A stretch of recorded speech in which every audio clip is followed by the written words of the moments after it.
Welcome to the Infinite Wealth Podcast, where we teach clients how to build wealth and create passive income without the risk of Wall Street. Welcome to the Infinite Wealth Podcast. I'm Cameron Christensen, along with our co-host, Anthony Faso. Anthony, how are you? I'm doing great. Awesome. Today, we're in our third installment of going through Nelson Nash's book, Become Your Own Banker. And we're going to be starting on page 21. It talks about creating your own banking system using a properly structured life insurance policy.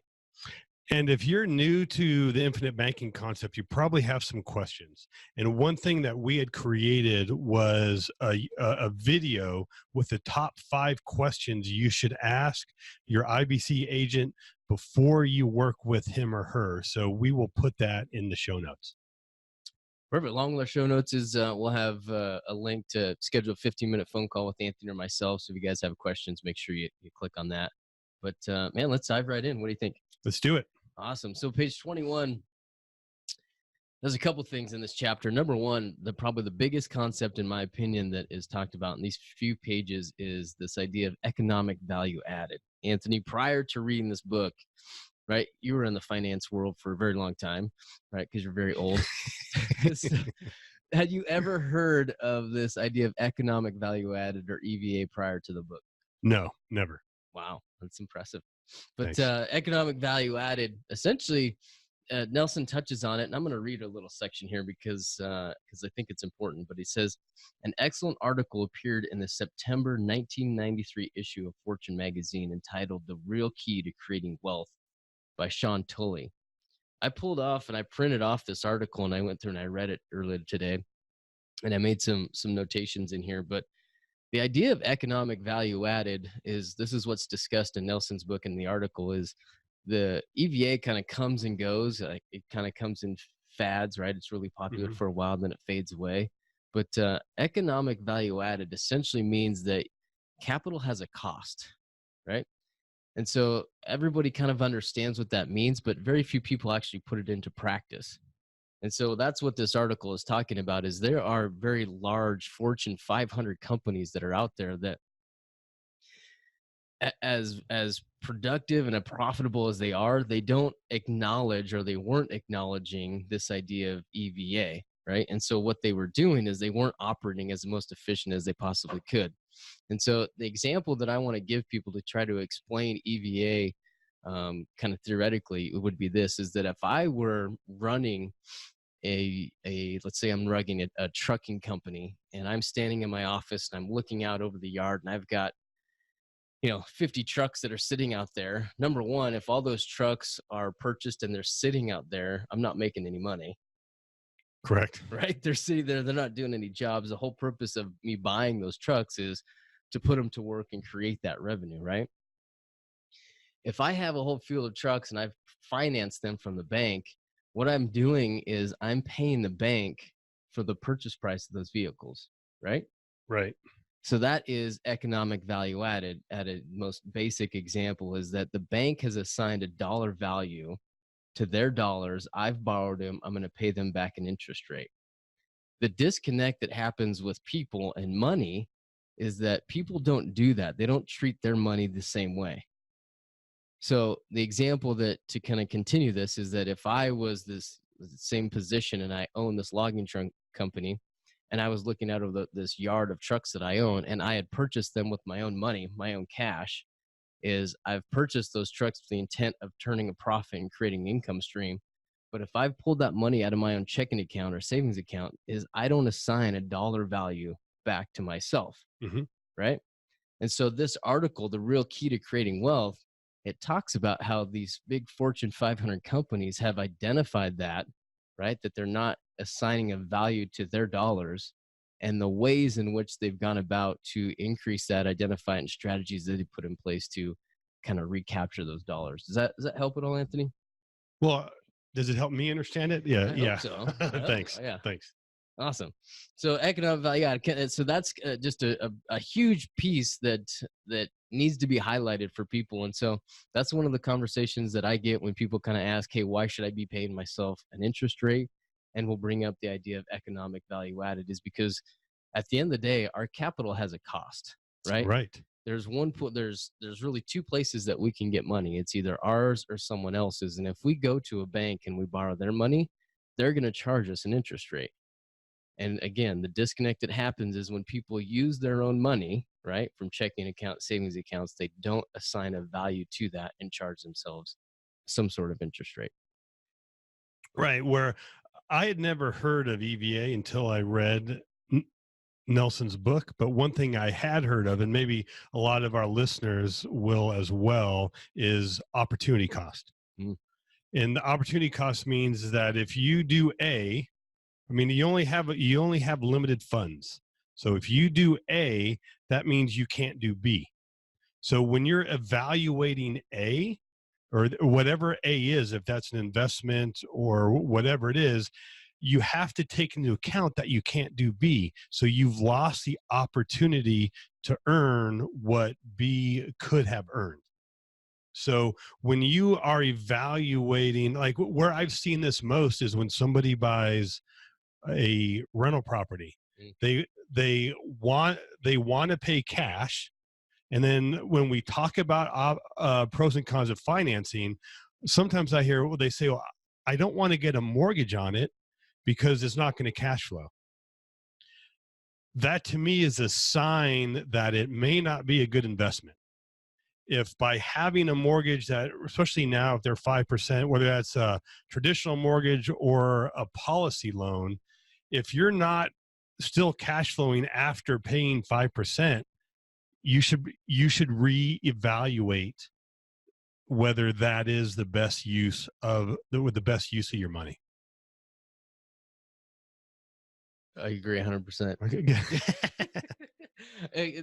Right, you said that you see it with investors as well, right? When you see somebody that's just sitting on cash waiting for that next opportunity, they haven't assigned a value to their dollars, right? In a checking account and a savings account, you're earning nothing, right? So what we do is we come in and we illustrate the fact that if we have it inside of a policy, we're earning an interest rate while it's in there and while we're putting it to work. So, and I think what EVA and opportunity cost really does is when you incorporate that allows you to make good financial decisions, because you are evaluating the opportunity cost, right? So that way, if this doesn't make sense when you take into account the opportunity cost, then you shouldn't do it, which again allows you to make better financial decisions.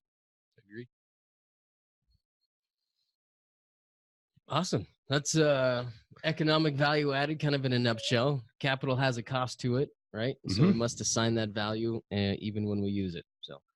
Well, so now the next thing that Nelson talks about in that book is how life insurance companies work and how they determine the premium. And as I say this, I'm kind of thinking, Cameron, you got to talk about a cool concept like a Forbes article, and I get to talk about the exciting news of how life insurance companies work. But anyways, it's kind of our personality.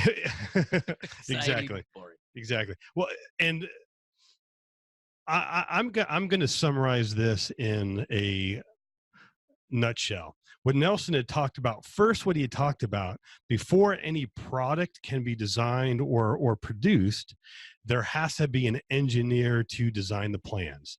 And he uses the example of an automobile.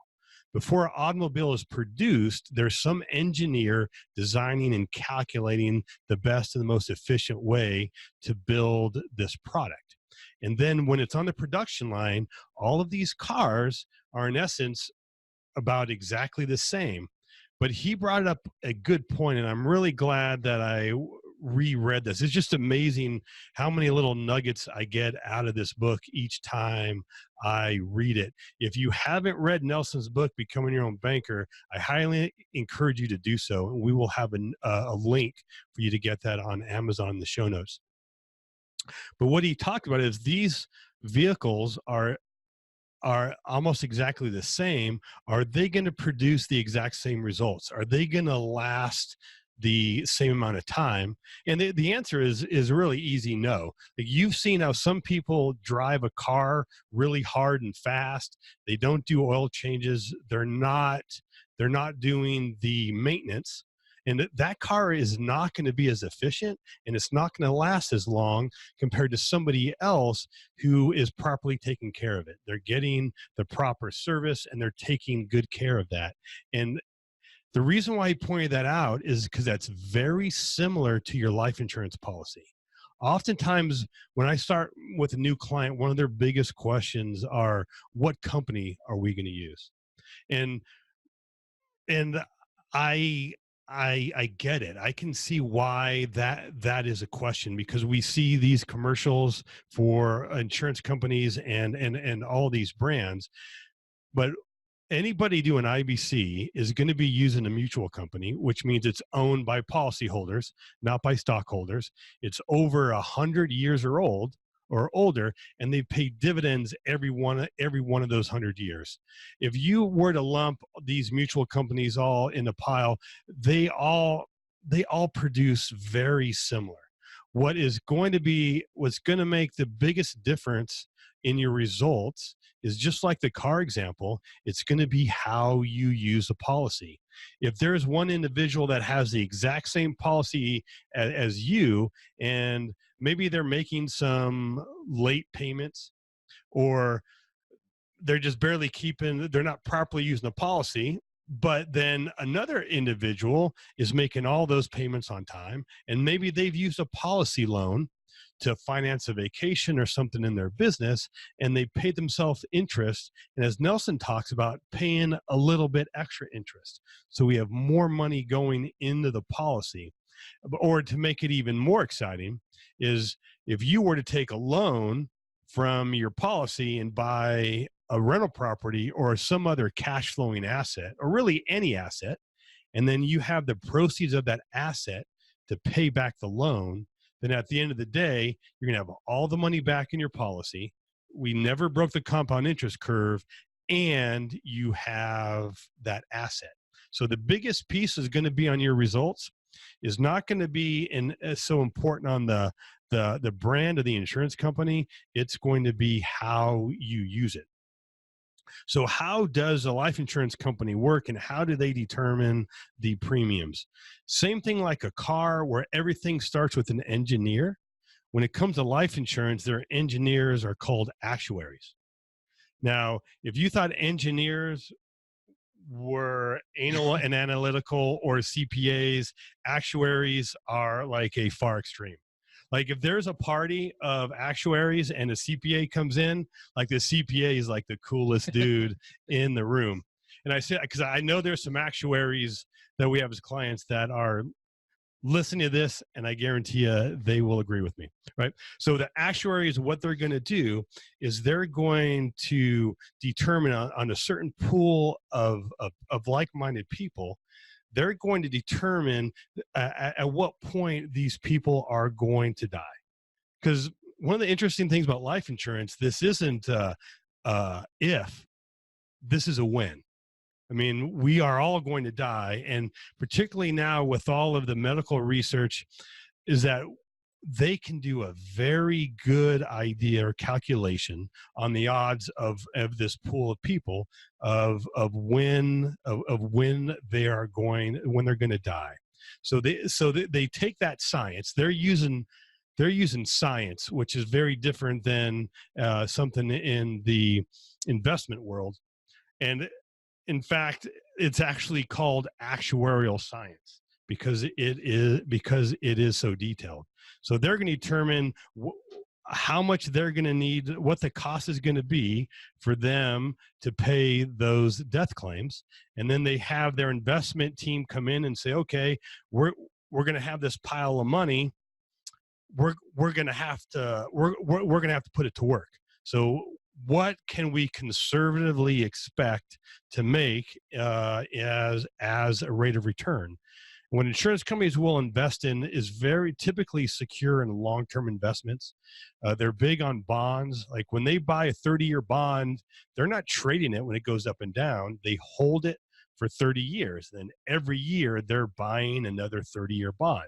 They may also buy some a big thing that they buy are large commercial office buildings. And when they do that, they buy the whole building in cash. so there's no mortgage, because what they're looking for is that that monthly passive income. And you want to know what else they invest in, Cameron? What else do they invest in, Anthony? Policy loans. What? Yes. If you look at your contract, that you have a right to borrow against your cash value.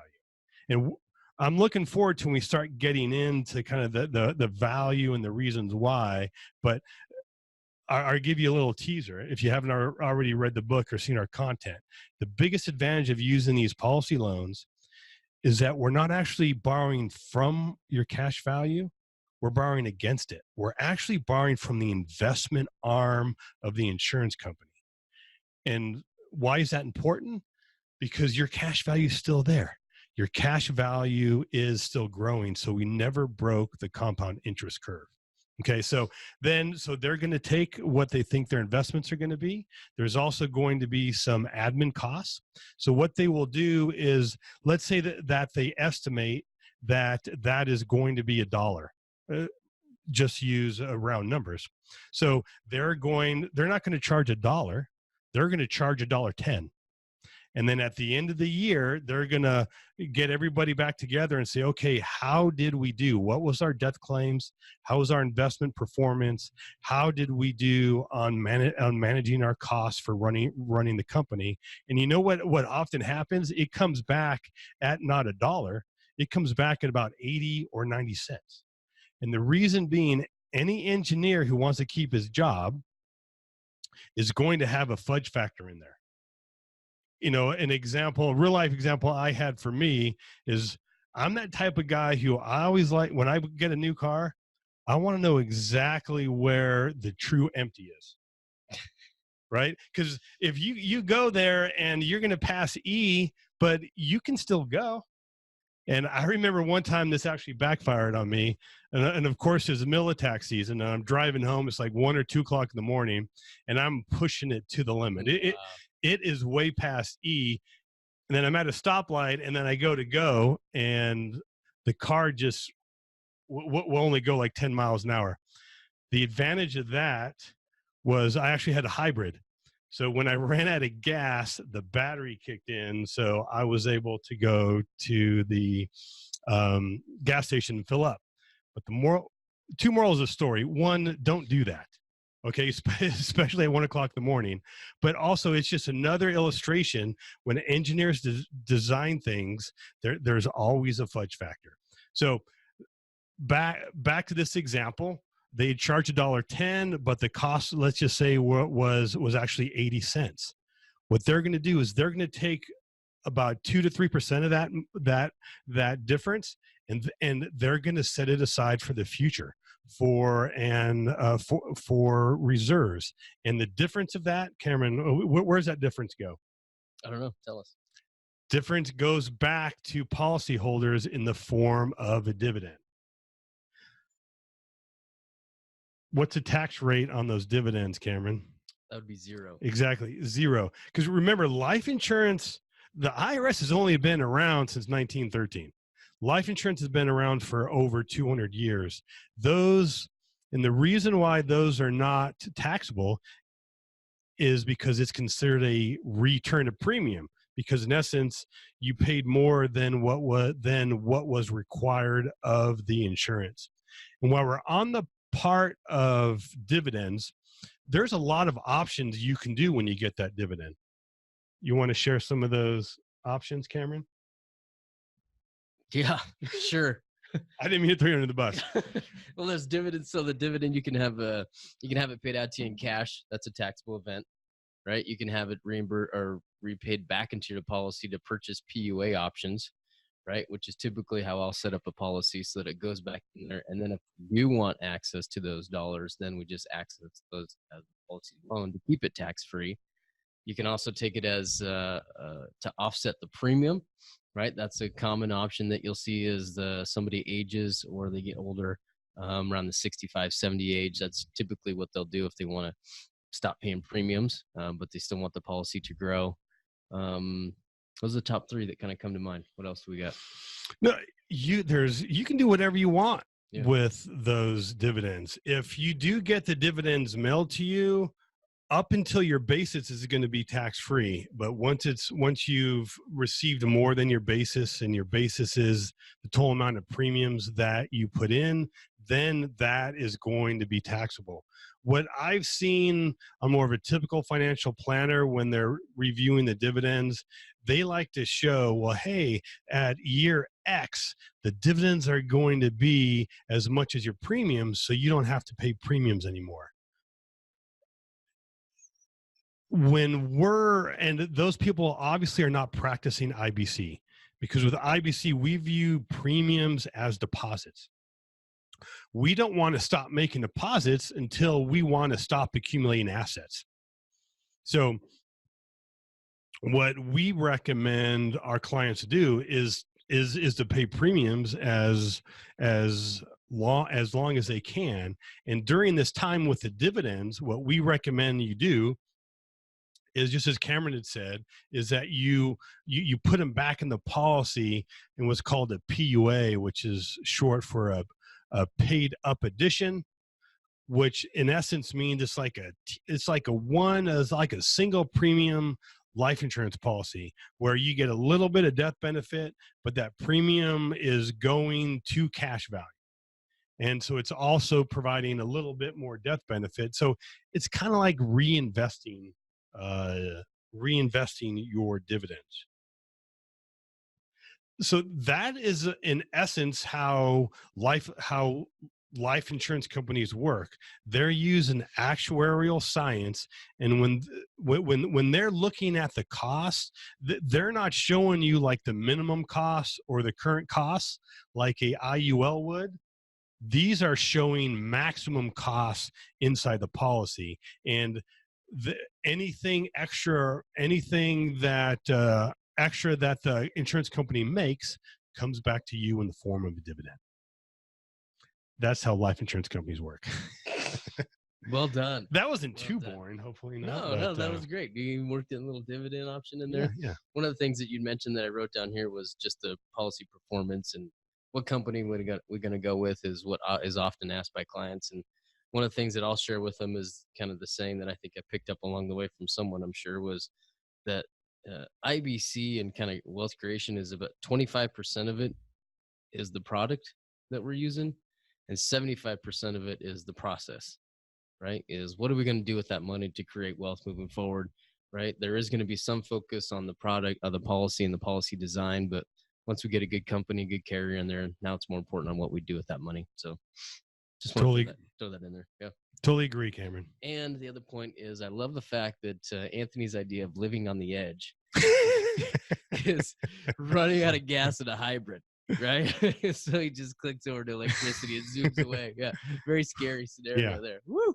That was very scary. Thanks for pointing that out. You're welcome. You're welcome. Awesome. This is a great introduction, kind of wrap up these last couple pages in Nelson's book. And so today we talked about economic value added, and we talked about how life insurance companies kind of work and how policy design works. So exactly. Awesome. Well, look forward to having the next one. And if you guys have any questions on this, make sure you guys check out the show notes, book a point with Anthony or I if you guys have any questions. Go make it an awesome day. All right. Take care. Thanks for listening, and be sure to subscribe so you don't miss out on the next episode. Also, check out our website, infinitewealthconsultants.com, to find our podcast along with other additional resources.